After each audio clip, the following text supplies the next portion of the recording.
Welcome back, Blerd Nation. Would you believe that mathematics began between 20,000 to 18,000 BCE with the Ishango bone tally game tool in Africa?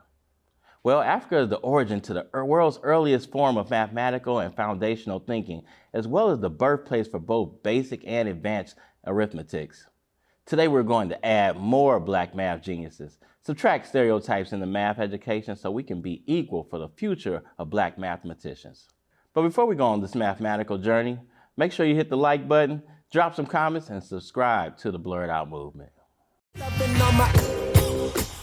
Confidence, yeah. It really shouldn't be no arguments, cause you're now viewing the greatest of all time, saying I can't get better, I promise. Dr. Assata Moore is the creator of Black Math Genius tutoring program and began teaching as early as 18. Assata is a former high school principal and teacher. As a teacher and principal, she traveled the world teaching other teachers how to teach mathematics, physics, and engineering in a fun and engaging way. Effective leadership and systems and strategies for running a successful school.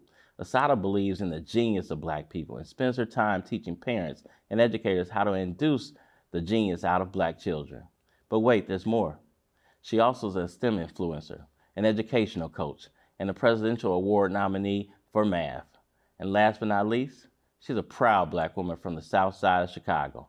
Welcome, Dr. Assata Moore. So first and foremost, just wanted to get started. I recently saw a quote on your website, and that really touched me. I thought it was super powerful. I'm just going to read it. Infusing history, confidence, and understanding into the learning process is how Black math genius is different and effective.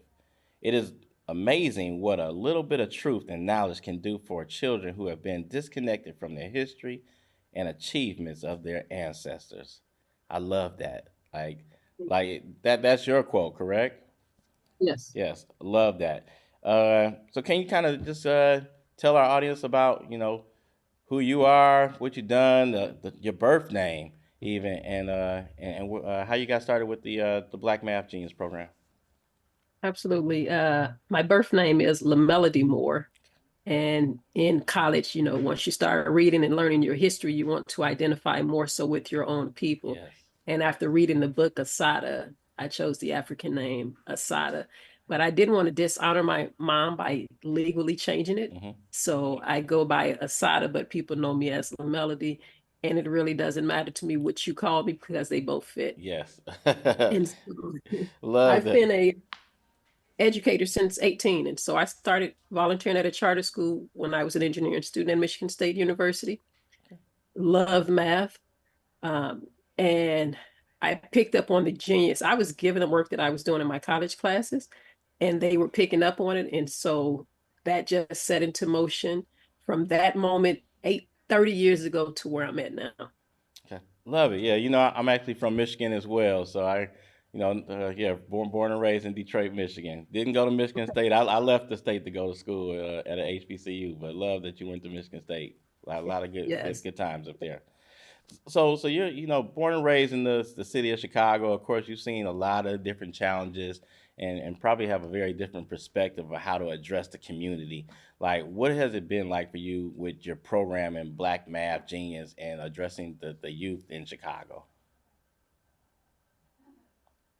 It's a challenge to get people to understand the urgency that's needed with getting our children where they need to be academically so that they can thrive as adults. We only spend so much of a small percentage of our lives as children, as teenagers. And once you hit that adult mark, it's all adulting from there. Yeah. But we don't do a good enough job of preparing our children especially Black children, for adulthood. And so what I'm wanting people to understand in Chicago and throughout is that these math scores are dismal. And it's having an astonishingly negative impact on their career choices, which in turn impact the wealth that they're able to accumulate or not accumulate. And in our cases, we're not accumulating it. Right. Interesting. Yeah. And so, can you talk a little bit more about how the test scores are impacting them negatively? Yeah, and so what happens across the country, in the States, students start testing at third grade, right? So a third grader is what, 9, 10 years old. Right now, it's predicted that by the year 2053, that Black people are going to have a median net worth of $0. Whoa. Our net worth is diminishing. Yeah, I was making a connection between the top 60 careers of the future and where our math scores are at. And all of the top 60 careers of the future are STEM related. And if you can't do the math, you're not going into AI, you're not going into data science, you're not going into engineering, the medical field, so on and so forth. Got it. And one of the things you were mentioning is that by the year 2053, Yes. that the wealth of Black people will be zero. Yes, it's estimated. And this is on a report. It's called the Road to Zero Wealth. The road to zero wealth. And is that because of our lack of aptitude as it relates to mathematics, technology, innovation? Like, what does it speak to the reasons I why? equate it to the mathematics because what's happening is we're not going into the careers that are giving us a good income to be able to live where we're not living paycheck to paycheck. Right. And so then if it's about the careers, then what are the careers that will earn you those high incomes? They're STEM incomes. What do you need for STEM? Mathematics. Right. Absolutely. And speaking of which, so I mean, you've been teaching and you've been on this journey since the age of 18. Like, what have been some of the pivotal moments that you've seen and experienced to get you to this point today? And what we need to know from you to be successful in the future? Yeah, and so I got to this point. I had an excellent African-centered principal when I started volunteering at her school that believed in Black excellence, Dr. Freya Rivers. Mm-hmm. And she introduced me to some of the scholars. And so Dr. Maulana Karenga, the founder of Kwanzaa, I know him well. Dr. Malefi Asante, father of Afrocentricity. I went out to LA to visit Dr. Onyem's Palmer School, the Marcus Garvey Academy that was doing some exceptional stuff. Yeah. And so this is in the 90s, went out and did some work with Dr. Asa Hilliard when he was alive in Atlanta, Georgia, right? Yeah. Anthony Browder was on a panel with Dr. Van Sertima. So like the heavy hitters, I'm in my 20s and able to be around these people that had a very deep understanding of the importance of tapping back into your roots and knew what Black excellence was. Mm-hmm. And so then I just put the mathematics on top of African-centeredness. So that was the pivotal piece back in the mid to late 90s. And so that really set me on a path to realize the importance of being deeply and unapologetically Black. Yeah. And to be on this mission of making sure that I do my part to make sure that our people are in a good space. And math is the medium that I'm choosing to do that. Yeah, man, I love this right here. Like, I mean, you're totally speaking the blurred out language, like, 'cause that's what it was all about. Is that how do we hear our voices? How do we get into certain spaces and be excited about our excellence? One of the things, the programs I have, I talk about how we invented math, we invented technology, we invented there's language, everything, right? There's proof Yeah. of all of this. As a matter of fact, you mentioned Brother Anthony Browder. I actually had an opportunity to speak on a panel with him in Guyana some years ago when I first met him. Nice. I read his books, and then I was just sitting there with him. It's like, whoa. And some of the others, there's so many powerful people that come out of Chicago that I've been reading up on. And in fact, you're one of them, so I've been kind of just looking into. So thank you for sharing that. The Black Math Genius is a unique initiative that empowers children and tapping into their excellence and their intelligence. What inspired you to really create this program to make sure that we don't continue to suffer?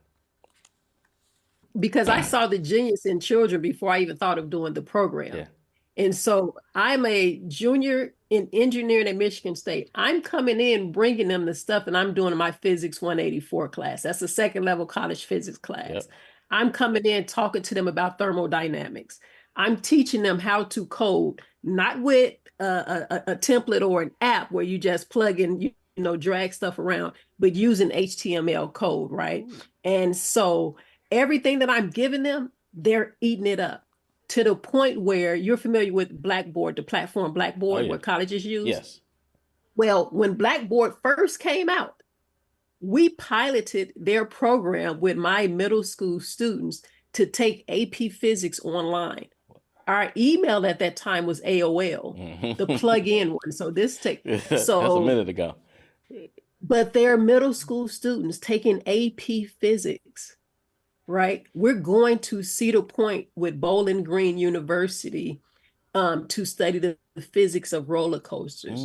We're going to Detroit to the Ford Museum to look at the engineering behind building cars, right? Yeah. We even took students, you're talking about Anthony Browder, we even took students to Egypt to study the mathematics of the pyramid, all before they had graduated from elementary school. Wow. So what else do you call it but Black Math Genius? Man, that is heavy. I Yeah. would have loved to have been a kid, in those some of those programs because I was not like you mentioned, like even in the math class, I was great at math. Became an engineer because of math, and a math teacher kind of guided me that way. But understanding the foundation, that part is not taught in school, right? We miss all of that. They don't tell us where we're from, right? Your program kind of really digs deep into the roots of who we are and why we should be proud of the technology, and then going up against a machine that's systematically built to stop us, right? And when you can predict 30 years out from right now and say you all will be broke if you don't do this, like who's sharing that message? Right. But meanwhile in Chicago we're looking at spending over $4 billion to build a new Bears stadium. Say that. When the majority of our students, Black, white, or otherwise, can't read or do math on grade level. Yeah, but that's where we choose to spend our resources. Exactly. And one point, I know you focus on math and STEM related stuff, but possibly you might know this, but isn't it the third grade reading level is what they use to predict how many prisons they're going to build, right? Like, Absolutely. Again, one of those things that our community just doesn't realize, that if you can't read, they can already predict the number of prisons they need. And so there's these predictability solutions already out there in the field, and they've been doing this for years, right? And they were doing it on But paper. If they know about it and they've done the research, don't you know that they have the resources and the wherewithal to actually solve the problem? But they choose not to. They choose not to. Because it's profitable to private corporations to run prisons and to get that next to free labor. Wow. Yeah. Man, that's heavy. So, can you elaborate on what are some of your teaching methods and practices that you put in place to encourage these Black kids and they make sure they inherit the gift that you're bringing to them? The first thing is the African-centered piece that we spoke deeply of. Okay, mathematics originated in Africa. There's evidence of this. It was found in the Lubombo Mountains of South Africa. There was this bone that suggested that Black women started using mathematics to track their cycle against the lunar calendar. So the African-centered aspect is very important.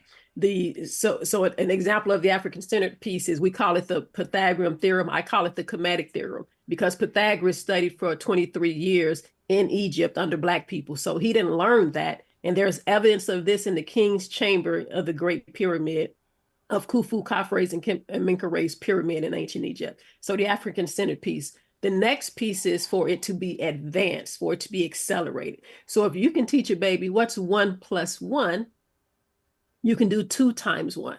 So now you can teach that 2-year-old, that 3-year-old multiplication. But then if they can do 1 + 1 is 2 + 1 is 3 + 1 is 4, now they can find the perimeter of a square. And we can use that language. And instead of saying count to 10, we can say, give me the first 10 consecutive numbers. We can introduce advanced terminology. We can say, give me the first 10 positive integers, right? And so the next piece is teach the material at an advanced level. If you can give them calculus and they can eat it up, give it to them.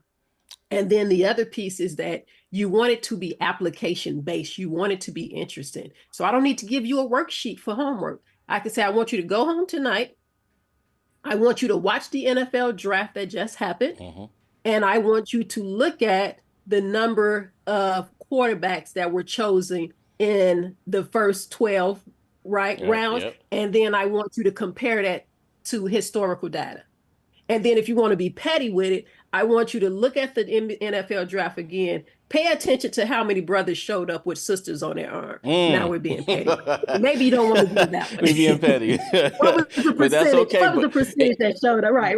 But you're speaking to the very thing that everybody was talking about, but nobody did the math and say, you know, this is how many brothers went to the NFL this past week. You know, of that, what I think there were 6 in the first 12, probably. Yeah, and 6 of the first 12, so 50%, right? 50% of them, right, were quarterbacks. Right. And now, how I many didn't keep up with how many showed up with a sister, but I did see how many that didn't show up with a sister, right? You know. But the other thing is you can dig deep and say, now, what is the economic impact of that going to be when you take half of that wealth and give it back to white families? And what does that look like over generations, right? So powerful, super powerful. So 3 A's: African-centered, advanced, and application-based. Okay. That's Black Math Genius. That's Black Math Genius. And do you, you know, exercise the same methods when you're talking about physics, engineering? Like those are more advanced fields. Like that's going beyond just the basic math. Like, do you use the same? And what's that experience been like? Yeah, I integrated. So I've done a unit called arithmetic. Okay. And so whatever the mathematics is that I need to teach for the standards, I can take, okay, these are the Common Core standards y'all want me to teach. I'm going to build my own type of unit on top of that. So we're going to do arithmetic, the mathematics of hearing. We're going to talk about decimals. We're going to talk about the hearing ranges of insets versus such and such, right? So it's still doing the mathematics, but even at a more advanced level. And now they're taking a look at, never thought about the mathematics of hearing. Oh, you measure that in decibels, right?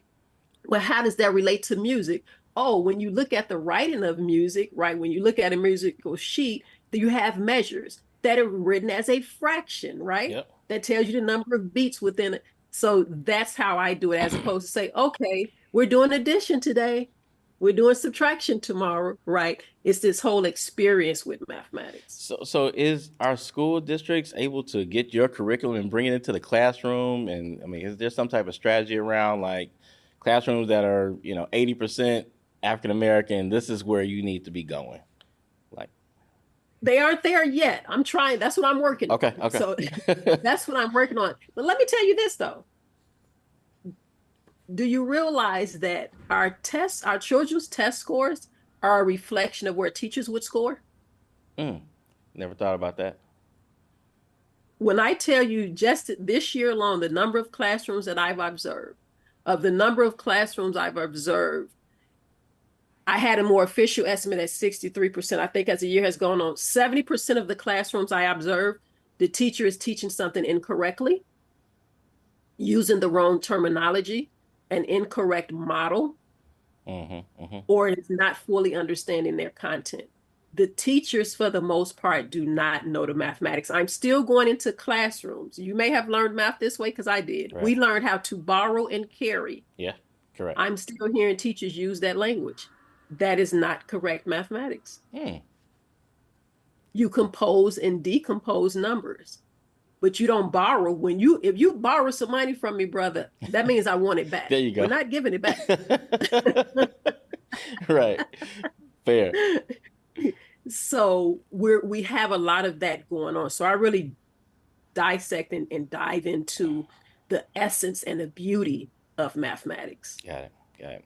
Now, you were nominated for a presidential award for math. Like, can you talk about that experience and what was that like for you?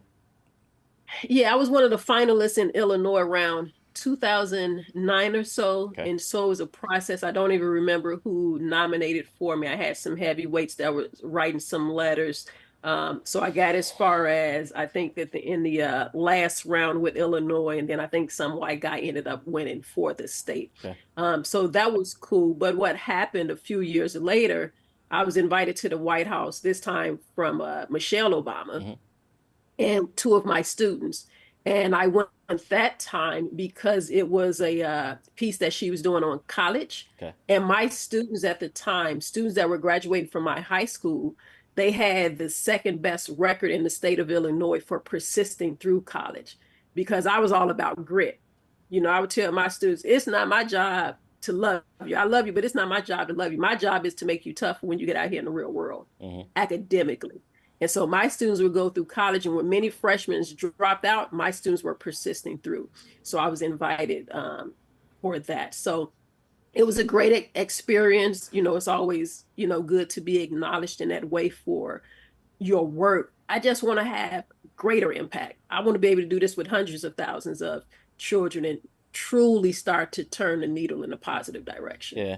And what strategies have you put together, or what are your plans to turn that around and deploy your practices and programs to hundreds of thousands and millions of young people?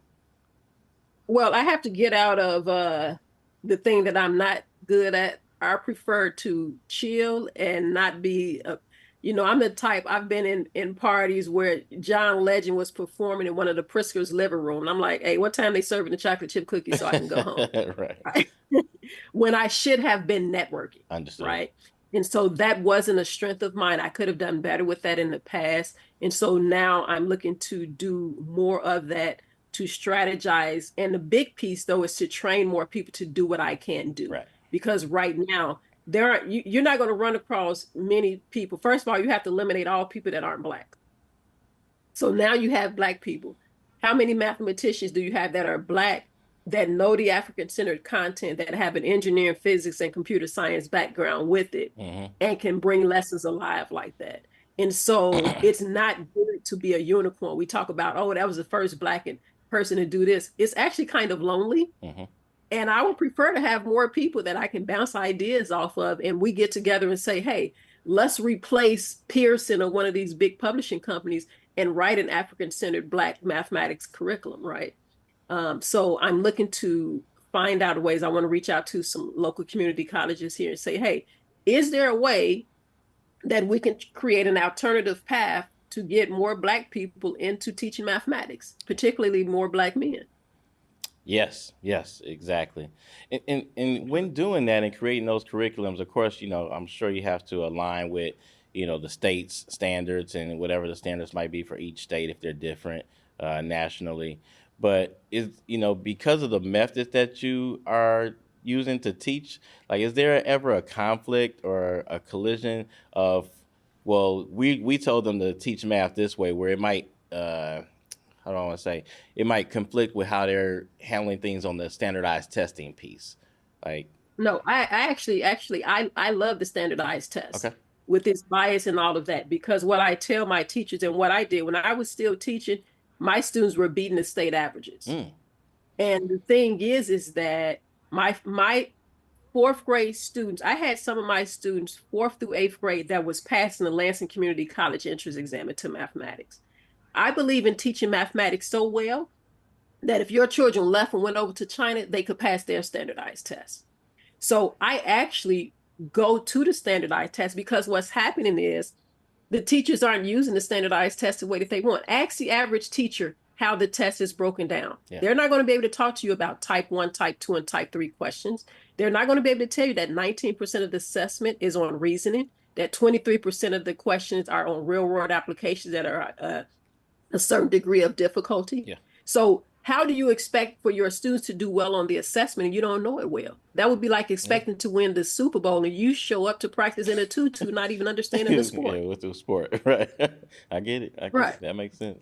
So I'm fine with the assessment. The assessment, those standards are rigorous, and that's where I want my students to be. And I want them to crush it no matter where they're at. Not saying, oh, my teacher didn't teach it that way. Right. And do you have a practice where you're able to, like, maybe, a lot of the schools have professional development in the summertime where they bring the teachers in, where you kind of engage with the school and, teach them how you should be teaching math in the classroom with this group of students? Because it seems like some of what your program is especially or specific to a group of students who need something that's more relatable. Like you said, I can talk about math through football, right? That's exactly what some of our youth in the community need.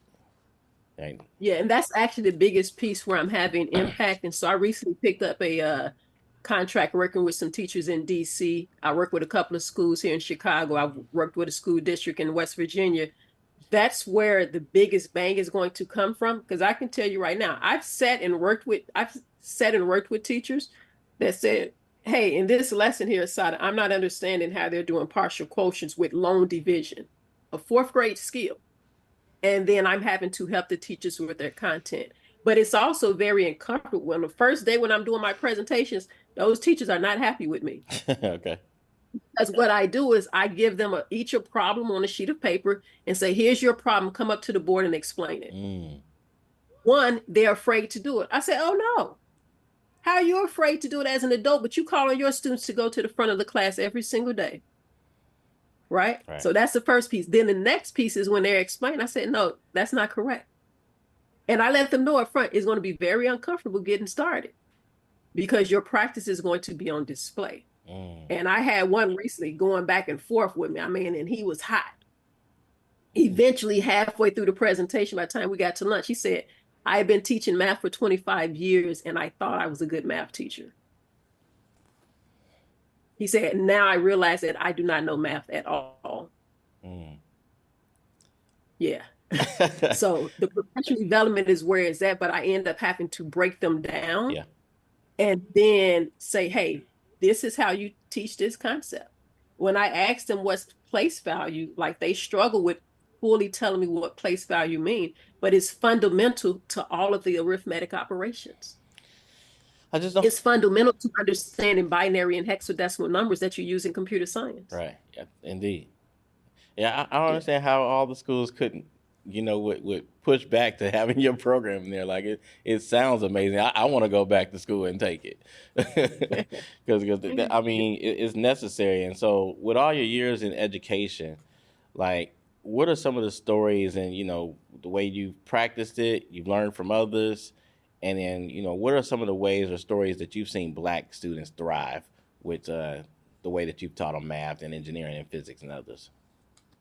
Yeah, well, I mean, there are great stories of it when you go back to Robert Moses with the Algebra Project, right? Okay. And what he did in a very difficult time. I always say that, I've been able to be African-centered and for the people in a safe space. I went one time and did a protest here at a police shooting in Chicago, and they was and leading protest. They was like, all right, everyone stop and lay on the ground. I laid on that ground and that cold hit my back. I said, oh no, I wouldn't have been for the 60s. I'm too soft for this. So I've been able to be revolutionary in a very comfortable space, right? But the ways in which I've seen this work, like I said, with Barb Moses, when I visited Dr. Onion Palmer's school, he has a school, he's deceased now, the Marcus Garvey Academy. I saw presentations like I had never seen before, science fair projects. Like it was high level and these Black students were crushing it. Yeah. And then for my own students, when I was a principal, I decided that I wanted an engineering class because I surveyed the graduates and I said, how many of you are going into a STEM field? It was at 0. I said, oh, no, not 0. I'm an engineer, right? And so I implemented an engineering class. And over the next couple of years, engineering became the #1 major, engineering and computer science of my students. And so at the time, the computer science, the college board, whoever it was, they said if you were a state, if your school was a state, you would be ranked number 7 based on the number of Black students you had taken AP computer science. I made AP computer science a requirement, not an elective. Everyone had to take it in order to graduate. And so when I look at those students now, I have students that are engineers, doctors, you name it, all over the country right now that I'm still in contact with. Sure. So I know what the power is of getting this right, no matter where they come from. No excuses.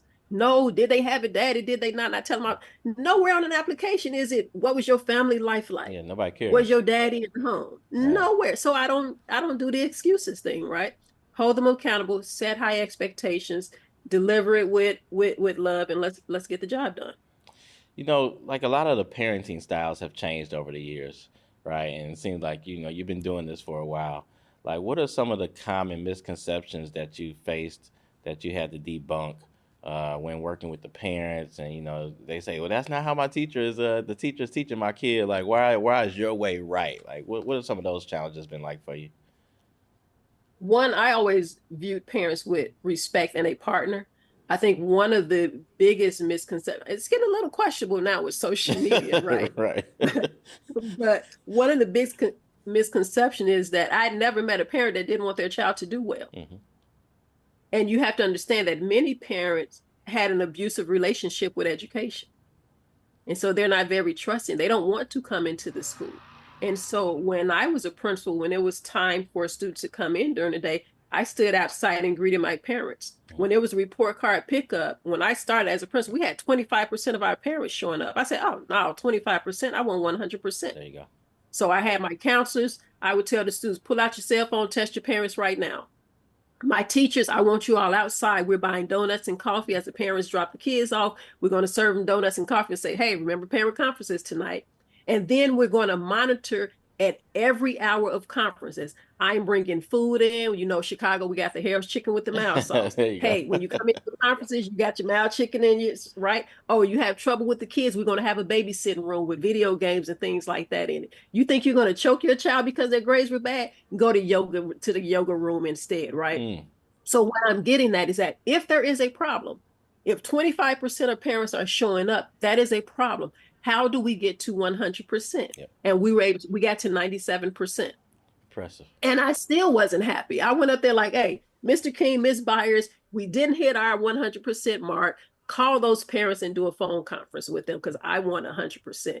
If we go in with that mindset of excellence, with a laser focus on accomplishing a goal, we can get this done. So parents want their children to do well. It's how you interact and engage with them. Got it. And you said, so you have a degree in engineering. My degree is actually in mathematics. It's in mathematics. I started off in engineering. You started off in engineering. Okay. I was going to ask. But what happened, I stopped going to school. Once I started teaching at the charter school when I was 18, I loved it so much, I stopped going to college for quite a few years. Got it. So mind you, I'm teaching without even a degree at this point. And then by the time they was like, hey, you need to finish because I'm traveling the country. I'm doing professional development. Mm. And they was like, hey, at some point, people are going to pull your credentials. Right. You need, mind you, that I'm teaching teachers though. And so I went back in, it was like, hey, what's the fastest way to get a degree? They was like, hey, with all these mathematics credits, this will be the fastest route to finish. And so that's what I did. Yeah, I led to that question because I have encountered several people who have engineering degrees but went into the classroom, right? And so I was just curious what that dynamic might be like, being able to teach someone the mathematic piece from an educational standpoint, but having this wealth of knowledge on what engineering looks like. Because I was one of those kids who was told to be an engineer by a math teacher, but didn't know anything about engineering, right? So, I was kind of lost, like, oh, I'm really good at math. This is a great career, but now what, right? So I think there's a gift. There isn't quite a program right now for educators who are math teachers and science teachers, and then connecting it to the career, right? And so that's kind of what I've done. Like, how you bridge the gap between that? It sounds like you've been able to do that very successfully with the students and everything, everyone that you're working with. So are you doing any programs locally there in Chicago, or are your programs global? No, they're global, and so we have the tutoring component. And then I do professional development where I go in with different schools and things like that and work with them directly. This summer, in the summers, I usually go to New York to Brooklyn College and do an in-person class there with their trios program. Okay. And so I'm looking to, like I said, expand those offerings to really get in and do more professional development, because just one person, you can have some impact. But now if there are 100 teachers that can do what it is that I do, and they're in charge of classrooms or they're coaches, now you really start to have some serious impact. So I'm wherever people call me. Okay, good. And so you do things locally, globally, you do the workshops, but what about if a parent has a child and they just want to get a kit? Like, is there like an at-home kit that can be purchased and brought into the home? I have some courses. I'm moving things over to another platform. And so I do these courses where I do a deep dive into comments. So I have 2 fraction courses out, and then I'm about to work on a program called Everything Your Child Needs to Know Before Kindergarten. Okay. And this is geared towards making sure that your preschool students start off on the right foot, because they're those babies at that age, like, they're ready to soak it all up. Right. And so I have these courses that I'll be having on a new platform shortly. So in your opinion, do you feel like STEM communities or Black communities can be impacted by STEM economically and socially? That is my fundamental belief. I like when I go through the data and you look at where Black students are majoring, Hmm. and then you tie that to their income and their ability to build good credit scores to be able to afford a home. That is why I push so heavily for the STEM fields. If you were to if you look at the data with Black folks compared to Asians, Asians make up about 5-6% of the population, but they make up like 18% of the STEM majors. Wow, yeah. So they have they're coming in 3 times heavier than what they need to. When you look at Black people, we make up about 14% of the demographics, right? But we make up only about 5%. So we're that's a 9x Yeah. difference. They're 3 times over, we're third. That's a 9x differential. So that's like us showing up to compete against them. It's one of us and it's 9 of them. And so, and I ask people all the time, when was the last time you saw a Chinese social worker in a school? You're not seeing them major in psychology. That's true. What does Silicon Valley look like? And then if you go look at the data, the top earners in this country are Asian people. They beat white folks out even by a couple of $10,000-$20,000. Right. Yeah. So it has a huge impact. The number one earners in this country are Asian men. What are some of the careers that Black people need to be focused on in the STEM field? Right now, programming now for artificial intelligence, data security, engineering, some of your top engineering, aeronautical engineering, paper science, things that we don't even talk about, metallurgical engineering study and medicals and things like that. Pure mathematics, just taking mathematics is the 11th best career of the future, just taking straight mathematics. Going into the medical field in the state of Illinois alone, a few years ago, there was an article out that said the rate at which Black men going into the medical field is decreasing. It's almost like a pandemic because the numbers are decreasing. If you look at the number of Black men principals in Chicago, it's about 2.5%. And the rate that Black men are going to college is also about 2.5%. Right? So we have to take a look at what is the data telling us. Yep. The data is telling us when we represent more children going to the field, and that the more people that go into the engineering field, the greater their economic impact. Personally, when I think about my students that graduated STEM, they're most likely married, and 2, they own their own home. That's a great result from going into the STEM field, right? Yeah. And we're having conversations with them as adults, 30 or 33 years old, or ages that they're at now. You know, we're talking about investing in crypto. Yeah. Hey, Mama Assata, they either call me Mama Assata or Miss Moore. Hey, I'm looking at getting a property. Hey, what do you think about Ethereum? Hey, what about these ETFs? Yeah. Those are the conversations that they're having. Excellent. So what's next for Black Math Genius? Black Math Genius, we're actually going to be going, Black Math Genius, the name is at my heart, but I'm looking at using my last name and becoming more Math Geniuses. Ooh, okay. Yeah. I like that. Yeah. That hit right there. That's the one. Right. So I want to do more Math Genius, still having to focus on Black students, and that's only because they're hurting more. Yep. But for real, the whole country is just in the gutter when it comes to our academic prowess. Yeah. And so how do you, with that being the case, like, you know, we got to look at the whole entire country, the world. Like, how do you plan on expanding your message and your practices in mathematics and engineering and physics? And that's what I'm trying to figure out right now. Like, how do I get it out here like that, right? And so I'm actually, you know, of course, social media is a big thing, but I need more people out here with me that speak, and I need to get on larger platforms. I have a book that's coming out. I actually want to do a TED Talk. I want to do more of these types of interviews. Ideally, I want to even train and get more like students where they're in high school, like students that are exceptional in high school, and helping to put this out there I'll be doing a program this summer with this guy who was in the data science field. He does stuff with IBM and AWS, Yeah. but he struggles to get students in because the mathematics isn't there.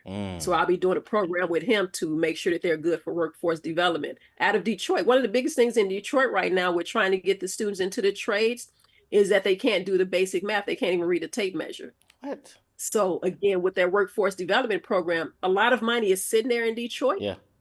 Programs are waiting there, but they can't get the kids. Like I said, the sister called me, this was last year. She said, yes, we can't get them past the basic skills. She said they cannot read a tape measure. Yeah. I don't have any words for that one. I mean, like, and of course, you know, I started my programs in Detroit. I do robotics programs with kids because that's what I do professionally. Are you familiar with DAPSEP? Oh, yeah. Very familiar. Yeah. They had it around when Okay, I was a kid. I worked with DAPSEP at Michigan State. Okay. Yeah. So, Yeah. I know the brother that started that, Jason. Yeah, I know him as well. You know, he's in Chicago now. I did not know that. Yeah. I know they had started new the leadership. Chicago version of DAPSEP. It's not as good because Kobo used to be packed right with folks. It's not as big as it was in Detroit during that time. But yeah, he has a program here in Chicago that he's doing. Excellent. Well, I tell you this, like, whatever it takes to, you know, push your program forward into the future and expand to a broader audience, you have my support individually and, you know, from the BlerdOut movement. I really appreciate that. Indeed. Like, I'm a big fan of the work you've already done. Like I said, I'm in robotics, and I'm always looking for new ways to kind of increase the path for our young Black youth, you know, in the community. Is like, how do I get you over the hump with this?